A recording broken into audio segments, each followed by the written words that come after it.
Welcome aboard. It's Captain G. This is Newblood 14.1, January 1943.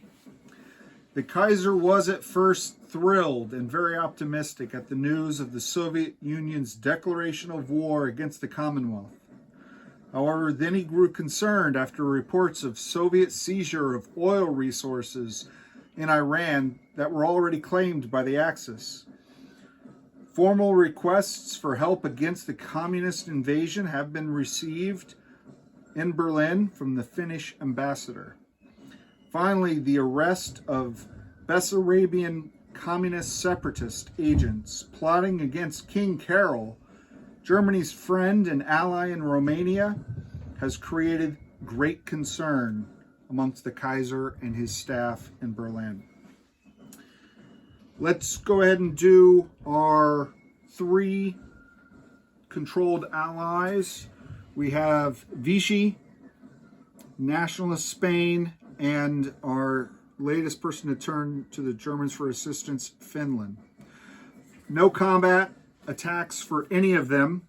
Non-combat, the Vichy fleet and M2 are going to move forward into the Atlantic in A, what is that number in that corner down there? No? A44. A44, just north of Portugal. So that is Vichy's only non-combat move. Spain has no non-combat moves, although they are very concerned about the U.S.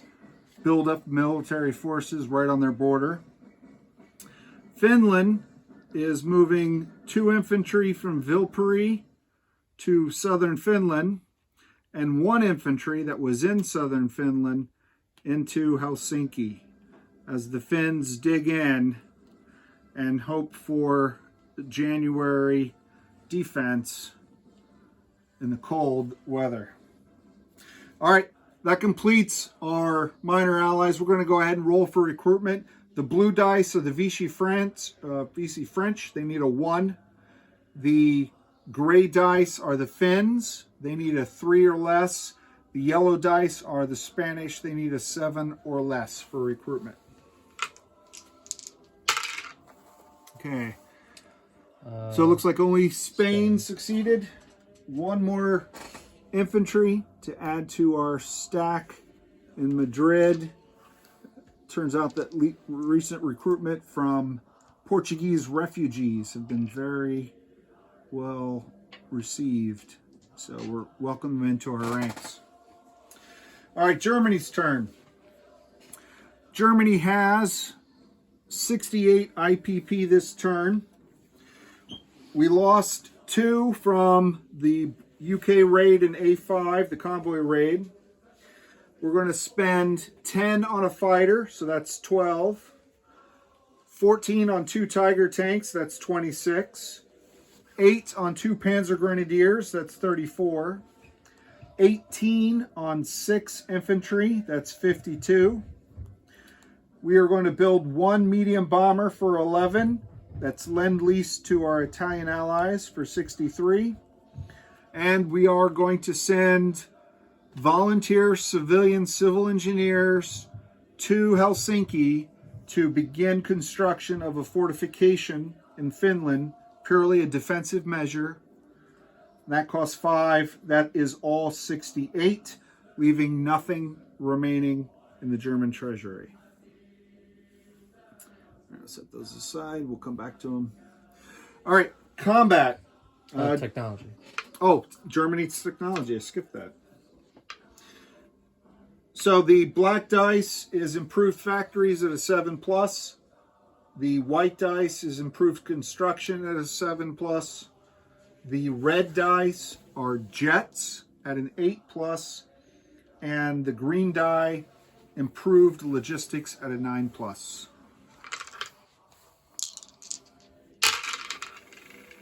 Oh, we hit black finally. We hit black, but only 1 out of 3. Everyone else rolls 3 out of 4, 4 out of 4. Maybe we should roll them 1 at a time next time. All right, so the black is improved factories. So that does complete improved factories, finally. And that puts Germany on par with the Soviets and the United States with having completed 4 technologies. The Kaiser is never satisfied with being even, so we will endeavor to do better. Now for combat. General Rommel has been sent back to the military academy outside of Berlin. We have a new commanding general who's going to lead those forces in Iran to victory. We're attacking with 1 medium armor, 1 light armor, 1 infantry, 1 artillery, and 1 fighter from Syria flying 1-2 against the British aligned militia in Iran. The second combat, our strategic bombers are going to fly 1, 2, 3, 4, and 5. They will have 3 remaining. We're going to carpet bomb Portugal in retaliation for the Americans' aggressive carpet bombing of Italian soil.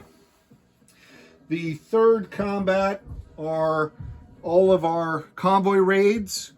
So in the Pacific, the battle cruiser in P61 will roll even. It's +1. The Anzac line is +1, so it's even. In A21, flying to A21, this seaplane 1-2 will go on map and conduct convoy raiding in A21. The coastal sub in A20 will conduct convoy raiding there. And the fleet submarine off the coast of Brazil will move out of American seaplane range to A48 off the coast of Liberia and pick up patrol in the former Italian area of responsibility. So let's start with the fleet submarine.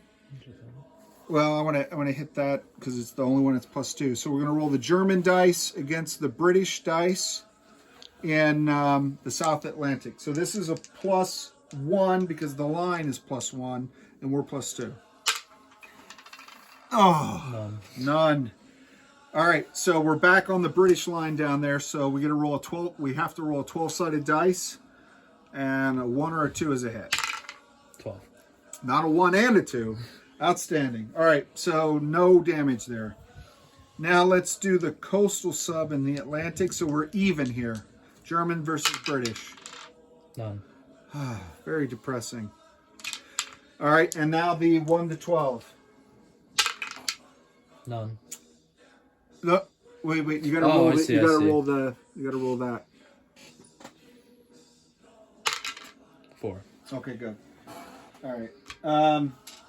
Now we'll roll the seaplane on map. Is that what that was? Okay. That's what that so was. that was even. Now let's roll the battle cruiser even in the Pacific. 1. 1. All right. So the Anzac are the only ones that ever get raided. That die in the smoke cloud because it didn't. Yeah, thank you.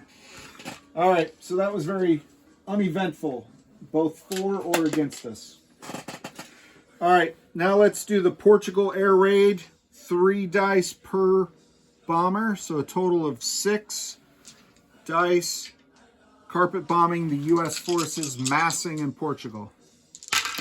Whoa! So roll that one out. So we got a 1 hit. 1 hit. All right, 1 hit. So that's the militia. And carpet bombing is only useful against land units. So even if it was aircraft and a militia, we could not carpet bomb his aircraft. We're not catching them on the ground. We confirmed that in case anyone was curious. All right, well, let's hope for better luck in our last combat, which is in Iran. So it is mountain. So the attacking infantry, artillery, and armor are all -1. We're going to hope for the artillery hitting on a 1 or a 2 first strike that could win the battle right here. Nope. Okay. So the infantry attacking at a 1. Nope. The light armor attacking at a 2. 8. Nope. And then the armor attacking at a 4. 2. Oh, new general, new results. And let's go ahead and roll the fighter attacking at a 6, unimpacted by the marine, by the mountains. 11. Okay, well, good thing the armor hit. All right, and then the militia does get to defend at a 2 or less. 6. That was close. All right, so Iran falls to Germany, so Germany will move up 2. The British will go down 2, and then that is also a bonus for Germany as well for 2 more. So that is all of the combat. Let me do non-combat. We'll start by landing the aircraft. So coming from Syria over 2, he has 3 moves left. He's going to land in southern Iraq. The strategic bombers have 3 movements left coming out of Portugal. 1, 2, 3. Back to an airbase they're familiar with, Sardinia.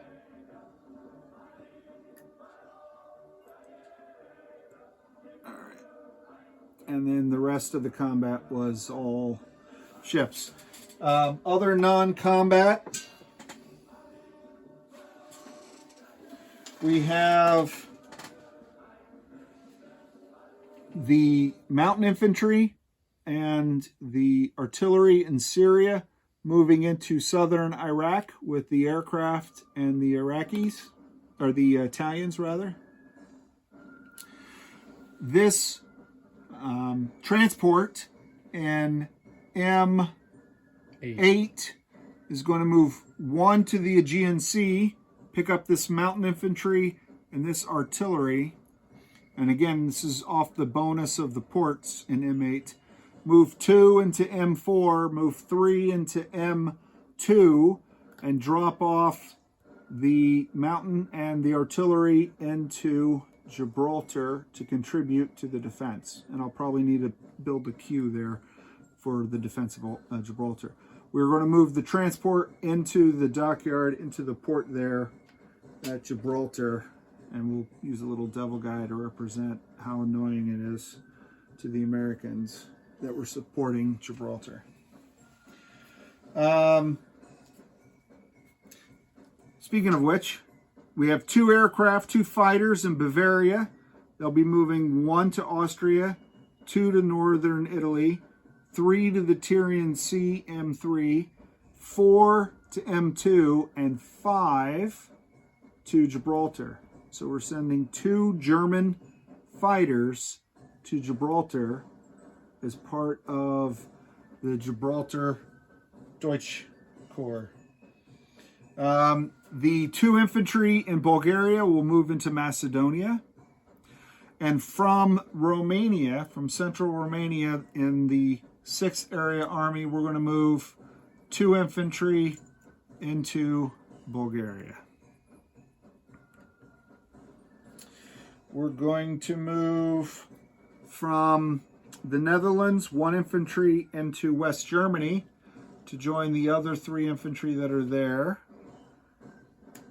And I'm pulling them out because we're restationing the Luftflotte 1 to Bavaria. So the 4 infantry remain behind. But moving up, we're leaving 1 fighter in West Germany. But we're moving up into Bavaria. Can they see this? Yeah, I'll put it here so they can see. So in the Luftflotte 1, we have the transport with 1 airborne, 3 tactical bombers, and 2 more fighters. We left 1 fighter stationed at the airbase in West Germany. We're also moving 1 infantry from West Poland into Königsberg. We're moving 2 infantry from East Germany into West Poland. We're moving 4 infantry. We're going to rail down to central Romania. We're going to move the 2 Panzer Grenadiers from East Germany, 1, 2 into Warsaw to join that army group. We're also going to send 2 Tiger tanks moving 1, 2 into West Poland. And let me check. Oh, we're going to land the seaplane back into Aquitaine, come off map. I think move, instead of all these guys going here, send the infantry here and the Tigers here. You want to go into Donislavsky? Mm-hmm. All right. So the infantry in East Germany and the Tigers from Berlin are going to go to Donislavsky. And I'm just looking around visually. I don't see anything else. Luftwaffe we moved. We moved the infantry. I think that is, we moved the Vichy in Spanish. I think that completes all of our non-combat. We don't have that many more Germans left. All right, so placement of units. So the Vichy, the Italian medium bomber from Bavaria crossed by rail into northern Italy.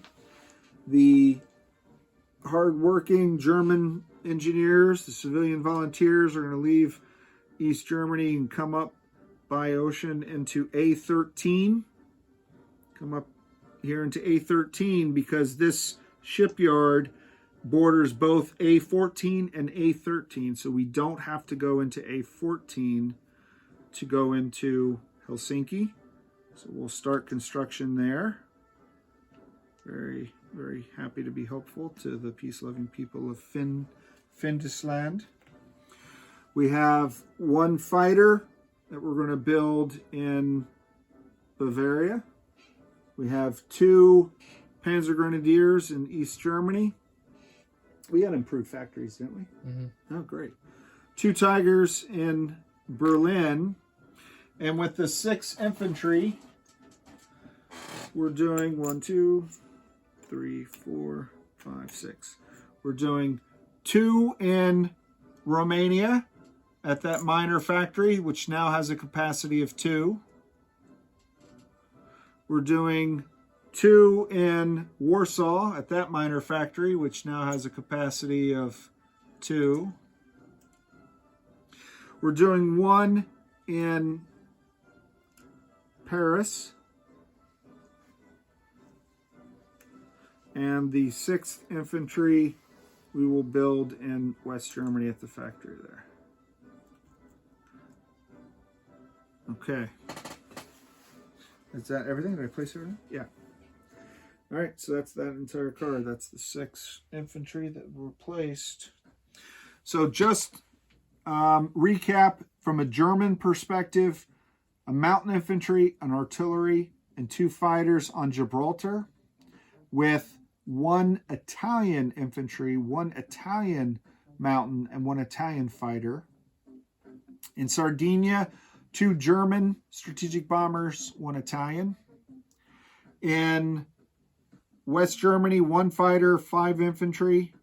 In Bavaria, in the Luftwaffe, we have 3 fighters again, 3 TAC bombers, 1 transport, 1 airborne. In Warsaw now, we have 1 Tiger, 3 medium armor, 2 advanced mechs, 3 regular mechs, 6 Panzer Grenadiers, 1 anti-air, and 8 infantry. Should we move these guys into the port with the transport? We didn't talk about that. You want to do that? Okay. We're gonna move. We're gonna back up 1 second and recap from M8. The torpedo bomber and the torpedo destroyer and the destroyer are going to move 1, 2, and join the transport in port there at Gibraltar. Okay. So in central Romania, we have 3 Tiger tanks, 2 medium armor, 2 advanced mechs, 1 anti-air, 1 motor rifle, 1 cavalry, 2 Panzer Grenadiers, and 4, 6, 9, 10, 12 infantry. All right. And in Iran, medium armor, a light armor, in artillery, and in infantry. In Iran and in southern Iraq, we have 1 fighter, 1 mountain, 1 artillery for Germany. We have 2 colonial infantry, 2 artillery, and 2 regular infantry for Italy. This guy is in Kuwait, and this guy and this armor are in Syria. Okay, I think that's everything. We're going to turn it over now to Mark the Shark and the Soviet Union, and wish them well in their war against the Commonwealth with turn 14.2 and 14.3. This is Eggman and Captain G, over and out.